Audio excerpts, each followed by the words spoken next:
the studio today, we have Professor Isabel Araiza with Del Mar College. She is a sociology professor. She is a former mayoral candidate. She got enough votes in that race to affect the runoff, and she also has applied at least once before for port commissioner. She didn't do that this time. Today, the city council is going to choose a port commissioner. At least that's what's on their agenda, is to choose a port commissioner among many candidates that we discussed at length and ad nauseum yesterday with former County Judge Barbara Canales, who also is a former port commissioner. Dr. Isabel here has scrutinized. That's right, Mike. I said scrutinized. Look it up for me, because I'm not sure what it means. But she has scrutinized the port closely, and not liked what she's seen environmentally, and so she's probably going to have an opinion or three about this port appointment, because scuttlebutt is that they're very likely to choose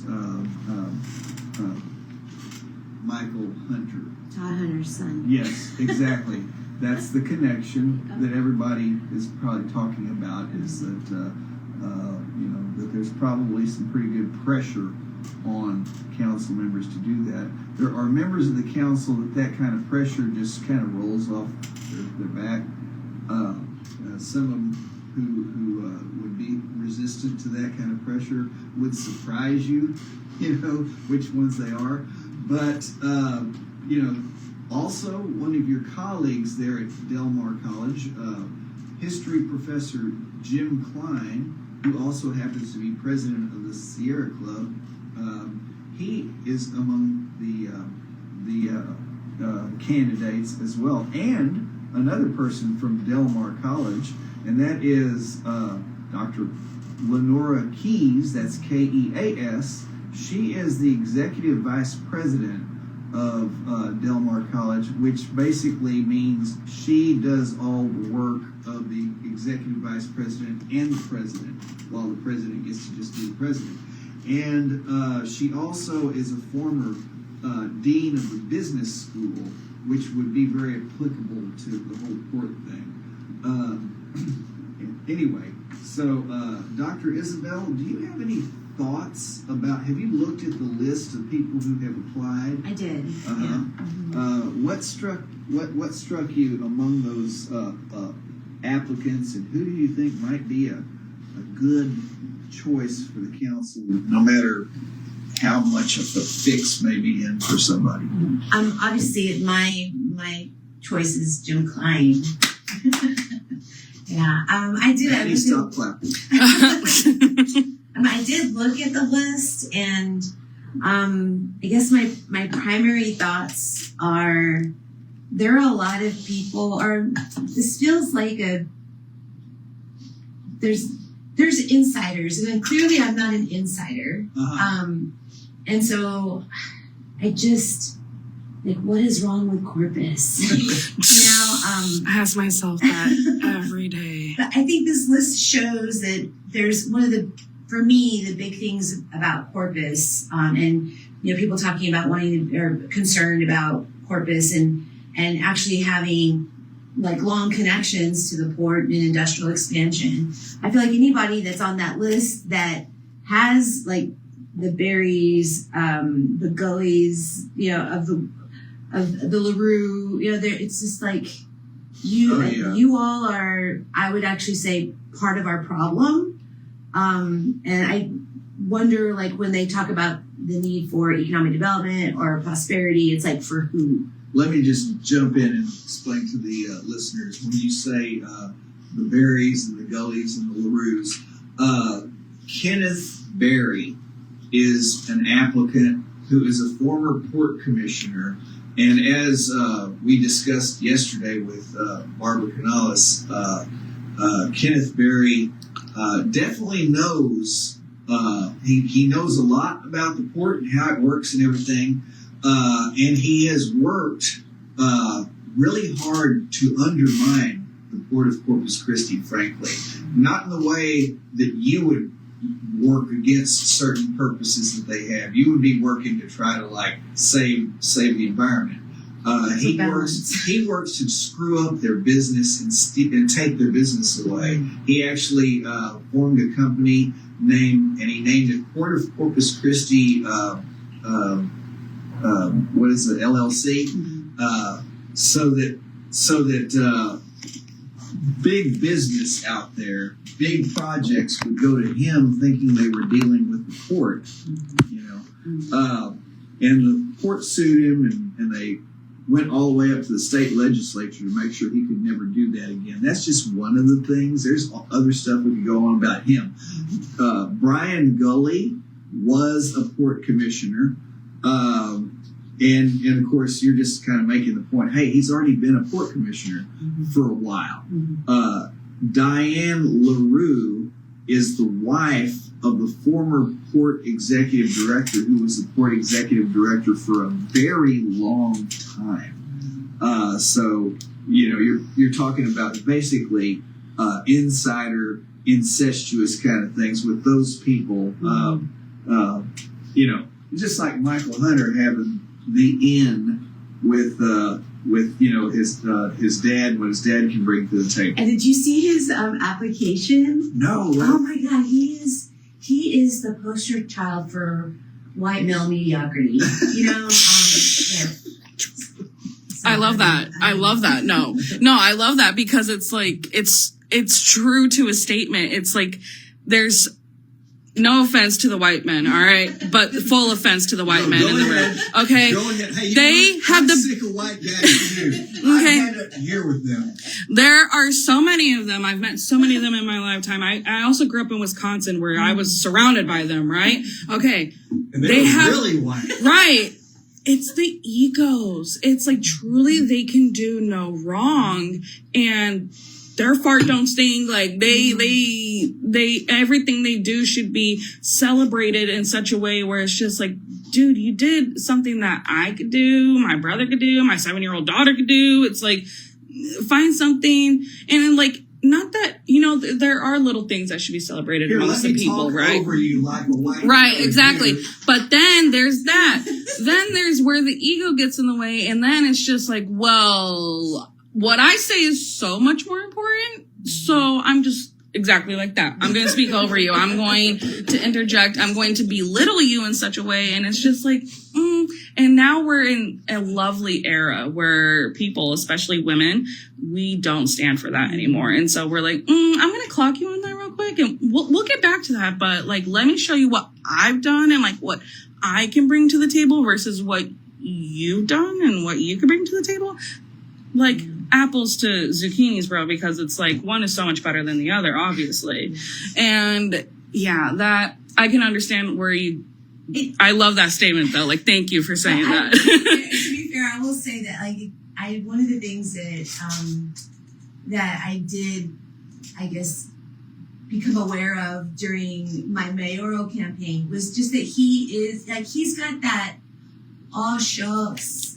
Mark Scott does it too. Oh yeah. I'm a regular guy and I play baseball and they've got connections. They've got connections, right? Yeah, because other than that, like literally his council bio was I'm Todd Hunter's son. Like how do you? And so when you look at his application, right, it says Central Coast Public Affairs LLC, which I was like, let me just Google and see when this thing was established. Can I bring that mic a little bit closer to you? When this thing was established, and as far as I can tell, there we go. I saw like a little announcement about how Lomax, again, the whole like inner circle thing, they were proud to partner with Central Coast something a year ago, right? So not too long ago,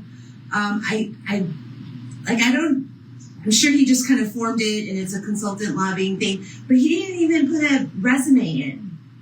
And everybody else has resumes. They've got, even there was somebody in there too who had a whole bunch of certificates. She's like, look at my credentials. Oh, yeah. And his is I'm Todd Hunter's son. Yeah, that's like basically. that's like me putting I'm Pudge's daughter in all of my bios. Because like my dad and I make the joke, right, that I'm a little Nepo baby. Mm-hmm. But at the same time, it's like, I'm one of those where it's like, I try to disassociate myself from my dad, where it's like, when I'm doing this, it's like, yes, he taught me everything I know, but at the same time, like, I'm a little bit different than him. Mm-hmm. Like, we each have our own ways. It's not, I'm going to base my whole career and, like, everything off of I am Pudge's daughter. Yeah. Like, I'm not going to walk in a room and be like, well, I'm Pudge's daughter. And they're going to be like, who the hell is Pudge? Like, what are you talking about? And it's just like, yeah, that's a crazy thing to have in your bio. I can't believe that. Yeah. But when you were mentioning certificates, I'm going to guess, were you talking about Tracy McCall? Mm-hmm. Yeah. So she is somebody who brings a whole lot to the table, a whole lot of industrial related experience and knowledge, engineering degree and all that kind of stuff. Engineering license, I believe, right? Mm-hmm. She's licensed engineer. Because we've had issues in this city with people saying they were engineers, but they weren't licensed. Even our 5 weeks long mayor, remember that guy? Yes. For example. Yeah. But she looks like, to me, like a very strong candidate that should be considered seriously. Maybe not from your perspective of what you would want, because you want an environment. What I want is, so for me, it's really holistic, right? Because, I mean, if you look at the duties of the port, right, and being on the port commission, you know, they've got an agenda. Only one of the duties is actually about thinking about the port in relation to the broader community and the environment, right? Yeah. Everything else, it's going to be advocating for industrial expansion, you know, economic development with, like, how's the port going to be served. And so I want somebody on the port that will actually be thinking about what are the impacts in their decisions on how do they ripple across the rest of the community. And I just don't think that the vast majority of the people on that applied actually fit that description. In fact, they have very narrow agendas. Right. You know, and I think that's problematic. Many of them personal. Yeah. And then, I mean, if you think about it too, part of that industrial expansion that's happened with the port is what's put us in the water crisis that we're in, right? Yeah. And then SEMPAT, the SEMPAT industrial development plan points out that there's in their development plan, it says 127 square miles of space ready for industrial development. And so, like, if you have somebody that's myopic, that's just thinking about that, right? It's to the detriment to me, to the broader sectors, economic sectors that are in the community, the health of the community, and then the health of the bay and the ecosystem. Yeah. I want to bring up another applicant to mention, because I didn't know this about him until yesterday evening. But we talked with Barbara yesterday about the idea of having a mix of people, like a diverse mix, not just, you know, ethnic and gender and all that, but it's from the walks of life that are applicable to the port. And you know, like in the very beginning, when the port was a cotton port, you had a banker. You had 3 port commissioners. And one of them would be a banker, one of them would be a lawyer, and one of them would come from agriculture. You know, what counted for local big ag, you know, some big landowner or whatever. Anyway, so with this mix that we ought to have, Robert A. Salinas, and all we have down here for from the Caller Times is journeyman electrician, and then who he works for as a journeyman electrician. Well, it turns out his connection is labor. It's not just he's not just an electrician. He is a union member person who would be a voice. Who I heard from somebody with the IBEW last night would be a voice, their voice for, on the Port Commission. And, you know that the Port's going to hire lots of electricians among everything else and IBEW members, period. There could be lots of them. And so the jobs created or not created at the Port, they're big stakeholders. They're huge stakeholders in all of this. So it's another thing to take into consideration. And it would be a voice that you're not used to hearing, just like Jim Klein, irony of ironies, white guy, hell, blondish white guy,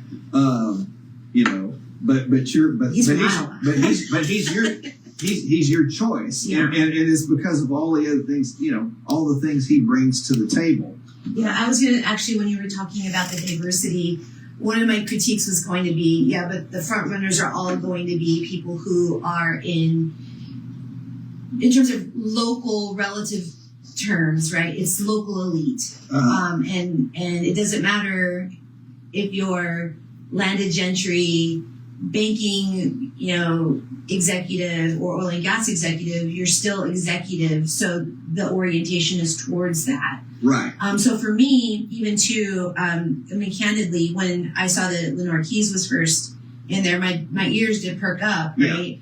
Yeah. But again, that business orientation and the emphasis on extraction, capitalistic orientation. So to me too, right? That when I saw Journeyman, I was like, ooh, that's a different perspective, absolutely. So Jim would be my number one. And was it Salinas? Was his last name? Yeah, Robert Salinas. Would be my number two. It's interesting that you mentioned all of that. The idea of somebody that's that whole executive. The whole perspective there. Mm-hmm. And then this guy would be from the working person's perspective. Mm-hmm. But you mentioned her, though, Lenora Keys, and she is executive vice president of Del Mar, which, I've watched the history of Del Mar since I was a young guy, right? Mm-hmm. At the Caller Times. I started at the Caller Times when I was 26. I'm 68 now, so do that math. And I remember back in the day, you had these, I'm going to call, at least from the perspective of the administration, these rogue professors that had a lot of clout because they had their association and everything, and they would, go to the regents' meetings and have some real power and be tough for them to deal with or whatever. Well, and I'm sure that still exists in a way. But I noticed a difference, first off, I was talking to Maddie earlier before you came in, and I said, we've got this litany of, we've got you, we've got Jim Klein, his wife Teresa Klein, who's a psychology professor, right? And Paul Gadamour, the political science professor, the coolest professors. I mean, y'all got cool professors over there. And here was the thing that kind of surprised me was when you got arrested or detained, we should say, at that city council meeting for speaking up in a way that the mayor didn't appreciate so much, and they followed you out the door, even though you were walking out the door anyway, and they had to still, detain you and everything, and you're in trouble like that. I'm thinking, oh my God. She's somebody who speaks up all the time, and they're gonna come down her. And I sent the lawyer for Del Mar College a text, and I'm like, y'all better not use this she better not be, this better not be a noose around her neck over there. And I didn't get a response for a while, and then I bumped into him at some get together. He's like, yeah, I saw your text. Don't worry, we got her back. He's like, that was so out of line. And I'm like, wow, what a change. It's like used to be whoever the lawyer was. And indeed, that very lawyer, because he has to reflect the aims of the administration, was like at cross purposes with y'all professors, you know, and I just thought, wow, so that's different. And then, you know, the fact that Jim Klein and Teresa Klein can be so outspoken on so many things out in the community, it's like, wow. So, Ooh, I almost dropped it.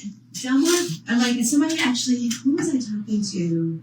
Or I saw a presentation from someone, and I didn't know the person, but I'm drawing a blank right now. But I heard them say, Delmar College puts the community in community college, and I was like, whew, that's so right. So there are, I mean, and there's, you know, every major organization, every organization is going to have its challenges. But one thing that I have felt, because I was at A&M Corpus, right, for 20 years, and the last 6 years were extremely stressful there. And it was because,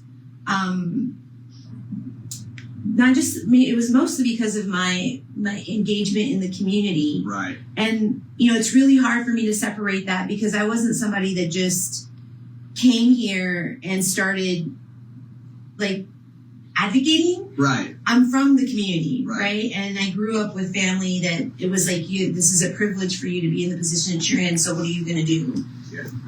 And so I always felt like there was this overt tension between A&M Corpus and like what our community needs, even though A&M Corpus actually exists to serve the community. Yeah. It would not have been a four-year university had there not been a lawsuit. And then coming to Del Mar, I was always like very nervous about just being who I was. I was like, it's PTSD from A&M Corpus. But they really do. I mean, you know, as an outsider coming in, I had this like glow about Del Mar. And then when I've been there, this is my fourth year, and they're so committed to centering the needs of the community.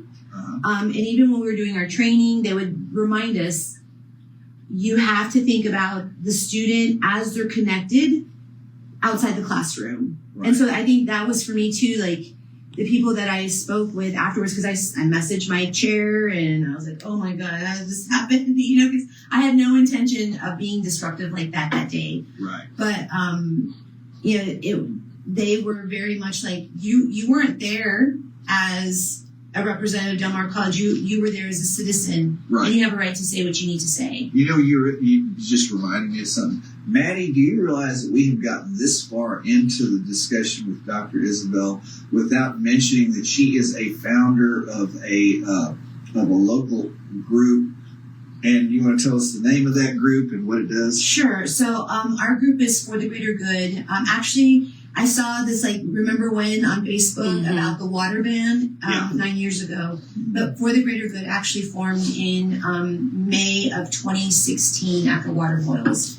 And so we've just really been trying to highlight how our city is, and the region, leaders in the region are making policy decisions that don't center the needs of the community. And the water crisis was like a symptom of that orientation. And so I think now we're more known for our position on the Desal and the environment, but we were fighting to keep the libraries from their budget being cut in 2018, from senior centers being closed, right? The importance of public spaces generally. We adopted a park and started planting trees. And I think the city wound up investing hundreds of thousands of dollars on trees in the community as a kind of like in reaction to us planting trees in the park that we adopted. You know, they were selling our parks, and so we were like, we're going to adopt a park so it doesn't get sold. So we're bigger than just the environmental stuff, because that's really a symptom of a larger problem that the region has. You know, earlier when you made the comment that so many of these port commissioner candidates are coming from the focus of what can we extract, and obviously you're concerned about that, and you go back to A&M Corpus Christi, the Hart Research Institute for Gulf of Mexico Studies. I was there the day that Ed Hart announced the gift that caused, that funded that. It was $46 million in like year $2000. It was just huge, right? And the thing is, the Heart Research Institute, their focus is on the Gulf of Mexico. That's right, of Mexico. By the way, that's just an aside there. But their focus is on the Gulf and frankly, how it can be developed and used by us humans, but in a responsible manner. And it's the responsible manner part that is interesting, because professors with that institute have come out and they haven't said the Inner Harbor Desal project is stupid. It's the wrong place, obviously, for all these obvious reasons. And Harbor Island is the right place if you're going to do it for all these reasons, piping it out 2.5 miles into the Gulf and all that kind of stuff. They don't say specifically Harbor Island, Inner Harbor. What they do is they say, here's the wrong way to do desal. And they describe the wrong way to do desal. And funny enough, it exactly describes the Inner Harbor project. If you're going to do it, though, here's the right way. Let's just suppose. And of course, their supposing is exactly the Harbor Island project, which I'm guessing I don't know if you want no desal, but if we have to have desal, I'm guessing that you're a little bit more Harbor Island than Inner Harbor. So I'm no desal, period. I'm not even going to entertain that. In part because if you follow the climate scientists, we should not be going down these types of roads. And then what we need to be doing is actually evaluating at the state, national level, that what we're doing is irresponsible and dangerous for the globe. So that's, and also one of the things that as a sociologist, so I was classically trained. I was trained at one of the top sociology programs in the country. And when I was trained, they basically said, your job as a sociologist is to ask questions, develop sound design rooted in empirical facts and sound theory, right? And so those two things are supposed to be in conversation with each other. And they say, as an academic, as an intellectual, your job is to do that. You leave the advocating for things to the activists and to the policymakers. So that's a different role. And I see that with the Heart Institute, right? There was this reluctance to actually stake a claim overtly, directly. Even when he was testifying, he actually they talked about how the executive director, how he talked about how the bay was already reaching its limits with salinity, right? And so they don't come out. And so for me, that's actually in favor of, this is one of the problems with academia. We're the ones that are studying. We're the ones that are invested in that intellectual exercise.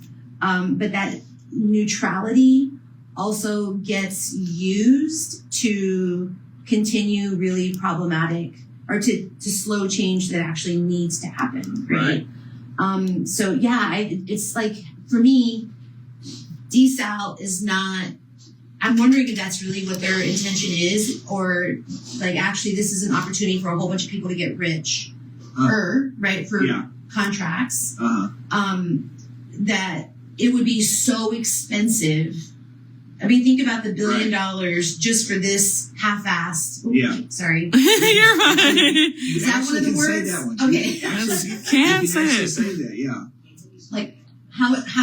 How expensive it is without, we haven't done the environmental impact study, we don't have the cumulative impact study, none of that stuff, right? And it's still at conservatively $1.2 billion. Right. Imagine, and that's 400 feet from the discharge, right? The discharge is 400 feet from the intake or something like that. Yeah. Imagine 1.2 or 2 miles out into the Gulf. think about how expensive that's going to be, Right. and who's going to pay for it. Right. It's not going to be. Industry's going to offload their costs as much as possible. So I don't even they're going to cut their nose off to spite their face. Yeah. Right. So, yeah. How long has the conversation of desal been happening at this point? We were aware of it in 2016. There was this thing called H2O for Texas that was happening that year, where they were going around. It was basically chemical refining companies really advocating for the need for desal. But I mean, in the 80s, they were talking about desalination. Right. They were talking about it. What would happen is when you go all the way back to the 80s, they would talk about it and they go, but it's way too expensive, right? And then they take it up again a few years later and go, you know what? It's still too expensive. And, on and on and on. Now they're talking about it because, oh my gosh, we have to have it. Whether it's too expensive or not, we have to have the water. So that's where the discourse is now. You can agree or disagree with whether we really need it, versus all these other options that they now are pursuing because they deliberately didn't pursue for a long time in order to basically force the issue of needing the desal. So now it's like, they got caught with their pants down. We better go check out these other sources, and they're not ideal sources. No. They all have their environmental problems associated with them, but it's compared to desal. And here's the thing about desal that I have never gotten a straight acceptable answer to is, what do you do with the discharge? And putting it out 2.5 miles, yes, it'll dissipate more way out there in a much bigger body of water because the Gulf of Mexico is a huge body of water. But still, it's still bad junk that you're putting in there. Yeah. And nobody has given me an acceptable answer as to what you do with that stuff. Because there isn't an acceptable answer, frankly. If you had a way to take that and use that, it's the refining industry, yes. The oil refining industry has its environmental impact on us. Mm-hmm. However, one thing they have figured out is how to get something out of every little bit of a barrel of oil. In the beginning, they made kerosene. And then everything else was like, what do you do with this stuff? One of the byproducts was gasoline. Well, what are we going to do with this stuff? They had no use for gasoline in the beginning, which is probably why rivers caught fire in Ohio way back in the day, right? Yeah. Okay, so now you've got kerosene, gasoline, diesel, you've got pharmaceuticals, you've got plastics. I know, bad for all of us, but you've got plastics. And when you finally get done with it, the last thing that's left is petroleum coke, which is a dirty, bad thing. But some places, they even use that as a fuel source. It's horrible. It's environmentally horrible, but the point is they've used every part. It's the buffalo. It's like the Comanches in a buffalo. Except what they're producing is actually making us sicker. Yeah. So I think that's the other thing that we don't really even talk about too is, that are we better off with this lifestyle that we've created out of this? And the evidence is no. I think too, one of the challenges with where we're at right now, and I have two thoughts actually. First, I think Zanoni's also, he could declare us like level 1 water emergency, and he hasn't. So he's putting us in even more precarious situations to try to compel this desal stuff, right? And for listeners, that is City Manager Peter Zanoni. Mm-hmm. Right, so there's that. And then, what was my second point? Was going to be, that's problematic. I forgot! Okay, well, hold on, my question. So what's a level 1? Like, what does that entail if we go to a level 1 water restriction?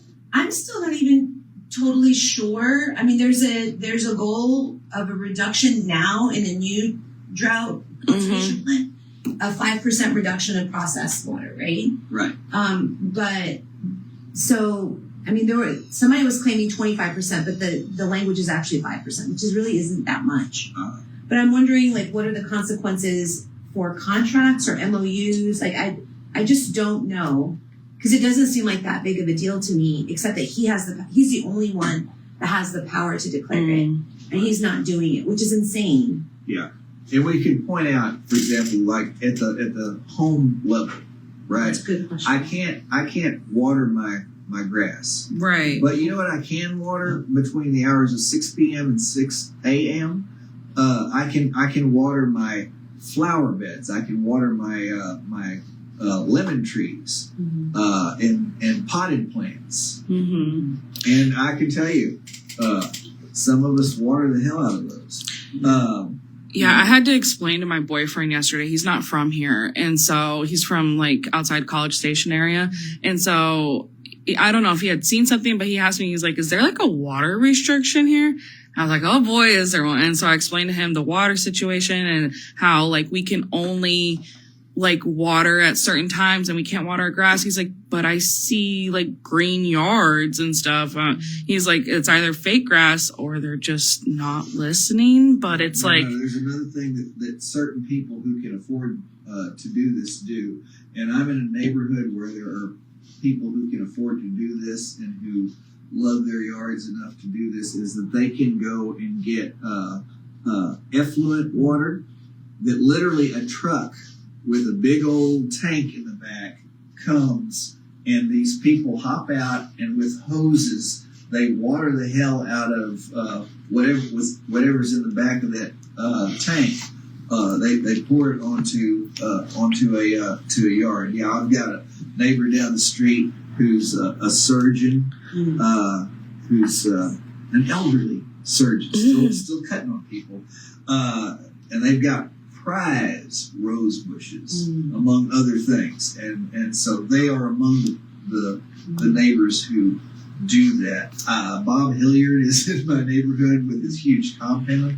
There's a tank right outside his fence. It looks like to me like, I'm guessing it's like a holding tank for just that, to water his stuff. I don't know that, but I've seen that kind of tank before, and it's for water. So that's it's that too. Like, I mean, we should all conserve, right? mm-hmm. We're like, residents are only using about 12% of the water that's being used in the region. So even if we like eliminated all of our water usage, like, industry is still using so much more of it, which brings me back to this other thing. Like, why is this stuff reasonable? Like this Desal? I think it's because if you look at people who are in positions of power, there is a lock on political parties where there's just so much funding and support that goes towards campaigns, and the gap between those who have and those who don't has gotten so wide that they can say, this is what I want. They can wield their resources and exert pressure, and they don't need to be beholden to voters, to the electorate. And I think that's one of our challenges too, is that, right, the state is exerting pressure, but I'm just like, right? Like, you don't have the argument, you don't have the morality, you don't have quality of life issues. You can't win on any of that. So the last thing you have is authoritarianism and being a bully. But some of us aren't afraid of those bullies. Good for you. And that's on period. We are in a Gilded Age times 10, right? We are in the worst Gilded Age. I mean, I don't think that the Carnegies and J.P. Morgans and original John D. Rockefeller even came close to what's going on right now. Yeah. But it's that bad. But I wanted to make a point about personal commitment here, because when I hear people complain about the refineries and what it does to the environment, it's like, how'd you get here today? Oh, I drove. What'd you drive? Pickup truck. What kind of pickup truck? Well, it's an 8-cylinder, F250, turbo, whatever. And it's like, oh, and I wanted to bring it up because I was for 5 years a very committed bicycle commuter. That was back when I was invincible. Mm-hmm. I got hit by cars twice, once pretty badly. I walked away from both of them. I mean, because I was invincible back then. Now it's just so bad I wouldn't dare. Yeah. But point being, you actually walk places, right? I mean, you have a car, but you walk places. I rode my bike for 8 years just to work. I tried to ride to Del Mar for a year. Mm-hmm. I fell twice because of the roads. Right. And one of the times I wiped out and I fell into the street. Fortunately, there was like a dip and rain had collected, but there was a hole. But there was a red light, so I fell. And I was like, I am 50 years old. I can't be doing this anymore. So, I mean, but I think that the one, how big vehicles are, but two, we could actually have spaces so that people could walk, could run. We could plant trees so that it wouldn't be so hot. Right. And there are things that we could do as a community. And actually, by the way, the evidence shows that it's better for people's quality of life. It's better for sense of community, mental health and well-being, green spaces. And those things are not that expensive. Right. And if you think about where the tourism is and where people escape to, it's to places that actually take care of their public infrastructure and that are walkable, and those kinds of things. And we could have all of that. I mean, Corpus is so beautiful, despite what we're doing to it. I'm just like, gosh, you guys are. But then again, it goes back to industry having this, or these industries having a stranglehold on leadership that produce like irrational policy, so that you're right, like him going, hey, wait, what's going on here? Like, yeah, there's so much, I guess, just disregard for the public good and us as a collective, that you get these weird policies and people have money so they can opt out of them. And so, like, going back to for the greater good, I think one of our goals is to try to enhance people's sense of community and that us versus them, like we're the us. Exactly. It's not, we should not be fighting each other. We should actually be advocating for each other. Yeah, like about the roads, it's always so strange to me, right? Because like I said, grew up partially also in Wisconsin, and up in the Midwest, it's like a known thing. The roads are terrible up there because during the winter, when it snows, we put this blue salt all over the road, and that's what melts the ice and the snow, so that way people aren't slipping and sliding everywhere. But that salt eats at the roads. And so it's like every summer, like clockwork, there's construction everywhere of them fixing the different types of roads, whichever ones are in the most importance. Like the road right in front of my mom's house has already been fixed twice in the last 20 years that she's lived there. And I have friends that come down to visit and they'll drive down here. We love to drive back and forth because it's such a beautiful drive to go between here and Wisconsin. It's a great 2-day drive if you ever do it. It's really fun. But they drove down here, like a group of them, and my friend, she's got this nice Camaro. She was all excited, and she was like, and she lives in Chicago. She lives in Chicago, and she was like, that was the worst drive into town ever, dude. She's like, I thought my Camaro was gonna break. Yeah. And she's like, and she's from Chicago. Like, and I've driven through Chicago where those roads are awful, and you're just like, you hit some bumps where it's like you're quiet the rest of the ride, because you're like scared that you just broke something. And she's like, dude, like, what is up with y'all streets? Like, and then the rest of the time they were here, we would pile into my car because my car, I'm used to it. I'll take the damage. I got insurance. Like, I'm not out of state like they are, but they're like, dude. And I guess also maybe because we have salt air that, or I don't know, that feeds into it a little bit, but it also just does seem. Soil. It's our soil. It's the clay soil that contracts and expands. And when you dig into it, it's not like digging sand. I mean, you can dig a hole into sand or into sandy soil. But, oh my gosh, clay soil is just heavy and like elastic is the word. And like right now, the street in front of my house is contracting because of the drought.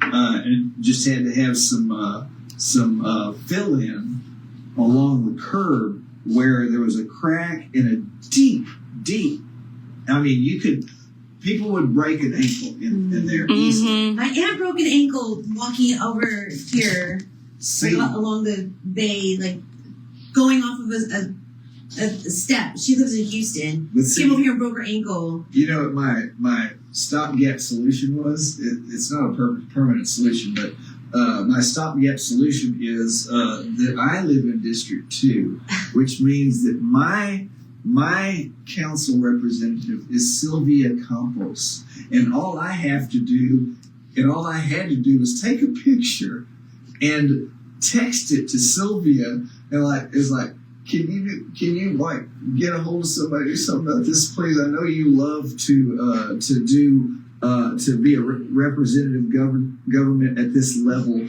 and she's like, if it's not done in a couple of days, let me know. Wow. And in a couple of days, you know what I did? I texted her the picture of the filled in spots. Wow. Yeah, so that's my simple solution because I live in District 2. But I don't know how it works for the rest of y'all. You know. Is there someone that's like specifically in charge of the roads, or is it kind of like all of their responsibility for their own districts? Well, they're trying to make it so that it's more systematic, but the council people still play a role in having an impact on what area gets served. But I was going to say too, like about the whole roads thing. I have my sister-in-law as a geologist, and it makes her crazy. Like part of the issue too around roads, we were private contracting that stuff out, and so they make money in terms of like being able to do the roads, and it's much more expensive when you outsource it as opposed to doing it in-house.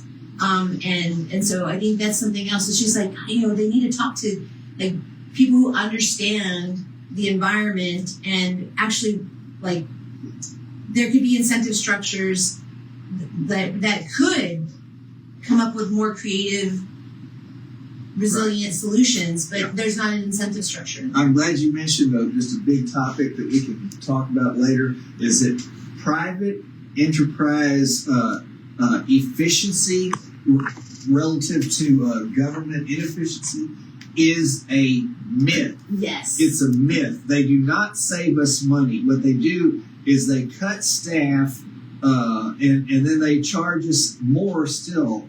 And another thing that happens is that they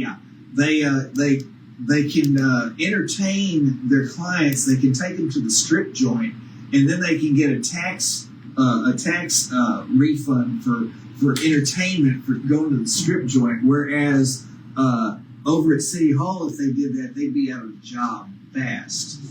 So we don't have to pay for them to go to the strip joint if we keep it in-house. Mm-hmm. That's enough incentive right there. I have to go. Yeah, no problem. This was so much fun. Thank you for having me. We appreciate having you as always. I don't know if Pudge has ever told you this, but my daughter's name is Isabel, and your name is spelled like hers.